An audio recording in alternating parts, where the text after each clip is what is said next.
दोस्तों स्वागत है आपका इनसाइट नॉलेज की एक और नई वीडियो में। आज की इस वीडियो में हम डिफेंस से जुड़ी दो काफी इंटरेस्टिंग और बड़ी खबरों के बारे में बात करने वाले हैं, जिसमें हमारी पहली अपडेट एक ऐसी मिसाइल के परीक्षण को लेकर है जिसका नाम सुनते ही चीन भारत को अपने डिफेंस प्रोग्राम पर लगाम लगाने की नसीहत देने लगता है। वहीं पर हमारी दूसरी अपडेट इजराइल को लेकर है, जिसने अब भारत के साथ एयर डिफेंस सिस्टम के क्षेत्र में एक नेक्स्ट जनरेशन अपडेट पर साथ मिलकर काम करने को प्रपोज किया है। तो चलिए इन दोनों ही अपडेट को डिटेल से समझते हैं, लेकिन उससे पहले अगर आपको डिफेंस और वर्ल्ड अफेयर से जुड़े टॉपिक में इंटरेस्ट है तो नीचे दिए गए सब्सक्राइब बटन को प्रेस कर बेल आइकन को दबा ले, जिससे हमारी डेली वीडियो आप तक सबसे पहले पहुंच सके। तो चलिए शुरू करते हैं इस वीडियो को।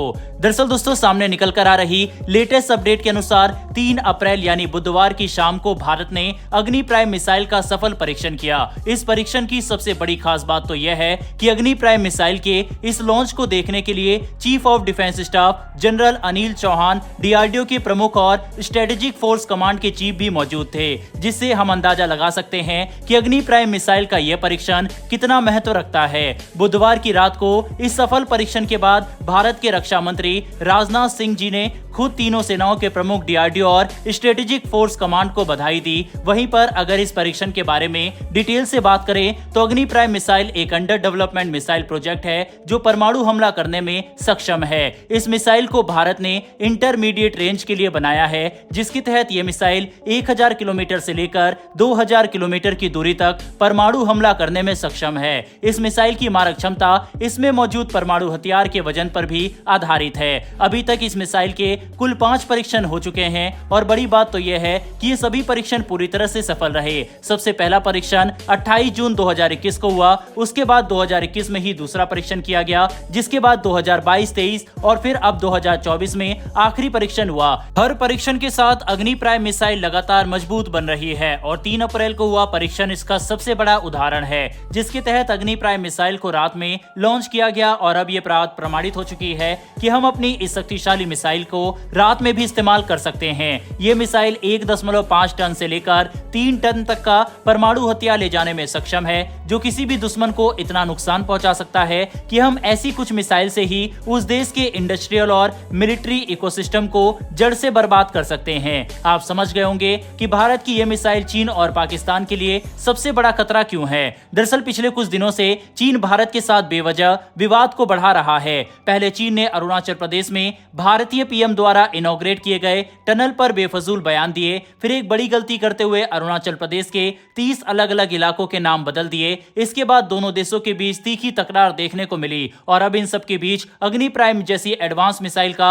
सक्सेसफुल प्री इंडक्शन परीक्षण करना भारत की तरफ से चीन को सीधी चेतावनी है, ताकि चीन गलती से भी भारत के खिलाफ मिलिट्री एक्शन लेने की गलती ना करे। वहीं पर यह परीक्षण इसलिए भी बेहद ज्यादा खास है क्योंकि इस समय इंडियन ओशियन में चीन के 4 जासूसी जहाज इस समय निगरानी कर रहे हैं। बहरहाल बढ़ते हमारी दूसरी अपडेट की तरफ। तो दोस्तों ये अपडेट भारत और इजराइल के बीच डिफेंस पार्टनरशिप को लेकर है, जिसके तहत नई दिल्ली में एरोस्पेस सर्विसेज इंडिया के इवेंट के दौरान इजराइल एरोस्पेस इंडस्ट्रीज के प्रेसिडेंट और सीईओ ने एक बड़ा बयान दिया, जिसमें उन्होंने भारत और इजराइल के लिए एक बार फिर से next generation air defence technology को साथ मिलकर विकसित करने पर जोर दिया और कहा कि दोनों देशों को फिर से इस पर साथ काम करना चाहिए। दोस्तों भारत इजराइल के साथ मिलकर पहले भी एक काफी शक्तिशाली डिफेंस सिस्टम विकसित कर चुका है, जिसे आज हम बराक 8 मिसाइल या फिर MRSAM के नाम से जानते हैं, जिसकी मारक क्षमता 70 से लेकर 90 किलोमीटर तक की है।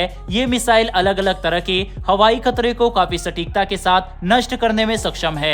बड़ी बात तो यह है कि ये मिसाइल इतनी वर्सटाइल है कि इसका इस्तेमाल आर्मी, नेवी और एयरफोर्स तीनों के प्लेटफॉर्म पर किया जा सकता है, जो भारतीय मिलिट्री के एयर डिफेंस सिस्टम में एक फ्रंटलाइन रोल निभाता है। लेकिन इसके बावजूद कि इस सिस्टम को भारत और इजराइल ने साथ मिलकर विकसित किया था, इजराइल ने बिना भारत से पूछे बराक 8 एयर डिफेंस सिस्टम के एक्सपोर्ट वर्जन को डेवलप किया और इसमें से भारत की डुअल पल्स मोटर टेक्नोलॉजी को पूरी तरह से हटा दिया गया। इतना ही नहीं बल्कि इजराइल ने मिसाइल के डिजाइन में भी कुछ बदलाव किया और इसमें भारतीय टेक्नोलॉजी की मौजूदगी को पूरी तरह से कम कर दिया, जिसकी वजह से भारत की आत्मनिर्भरता पर असर पड़ा। दोस्तों इसी वजह से भारत ने जब MRSAM के नेक्स्ट जनरेशन और एक्सटेंडेड रेंज वर्जन LRSAM को डेवलप करने की यात्रा शुरू चुकी तो हमने इसमें इजराइल की मदद लेने से इनकार कर दिया। इस डिफेंस सिस्टम में भारत 3 अलग अलग मिसाइल का निर्माण करेगा जो 150 किलोमीटर, 250 किलोमीटर और 350 किलोमीटर की दूरी तक किसी भी तरह के हवाई खतरे को नष्ट कर सकेंगे। ये डिफेंस सिस्टम भारत के पास मौजूद S-400 के साथ मिलकर काम करेगा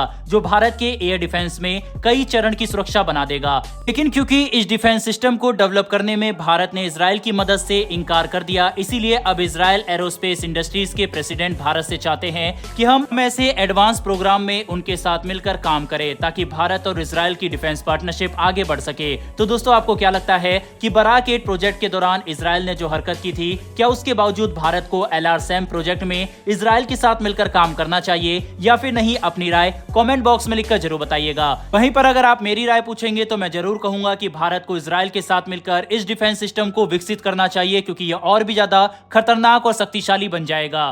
बहरहाल, आप इस पर क्या सोचते हैं कमेंट बॉक्स में लिखकर बताइएगा। साथ ही इन्फॉर्मेशन और वीडियो पसंद आई हो तो वीडियो को लाइक करके हमारी आने वाली डेली ऐसी वीडियो के लिए चैनल को सब्सक्राइब कर बेल नोटिफिकेशन को जरूर दबा लें। फिर मिलेंगे ऐसी एक नई वीडियो के साथ। धन्यवाद। जय हिंद।